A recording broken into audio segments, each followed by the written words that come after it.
पत्नी बार बार मां पर इल्जाम लगाए जा रही थी और पति बार बार उसको अपने हद में रहने को कह रहा था, लेकिन पत्नी थी कि चुप होने का नाम ही नहीं ले रही थी। वह जोर जोर से चीख चीख कर कह रही थी कि उसने अंगूठी टेबल पर ही रखी थी और तुम्हारे और मेरे अलावा इस कमरे में कोई भी नहीं आया। अंगूठी हो ना हो माँ जी ने ही उठाई है। बात जब पति की बर्दाश्त के बाहर हो गई तो उसने पत्नी के गाल पर एक जोरदार तमाचा दे मारा। अभी 3 महीने पहले ही तो उनकी शादी हुई थी। पत्नी से तमाचा सहन नहीं हुआ। वह घर छोड़कर जाने लगी और जाते जाते पति से एक सवाल पूछा कि तुमको अपनी माँ पर इतना विश्वास क्यों है। तब पति ने जो जवाब दिया, उस जवाब को सुनकर दरवाजे के पीछे खड़ी माँ ने सुना तो उसका मन भर आया। पति ने पत्नी को बताया कि जब वह छोटा था तब उसके पिताजी गुजर गए थे।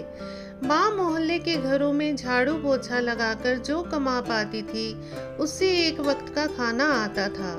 माँ एक थाली में मुझे परोसा करती थी और खाली डिब्बे को ढककर रख देती थी और कहती थी कि मेरी रोटियां इस डिब्बे में हैं, बेटा तू खा ले। मैं भी हमेशा आधी रोटी खाकर कह देता था कि माँ मेरा पेट भर गया है, मुझे और नहीं खाना है। माँ ने मुझे मेरी जूठी आधी रोटी खाकर मुझे पाला पोसा और बड़ा किया है।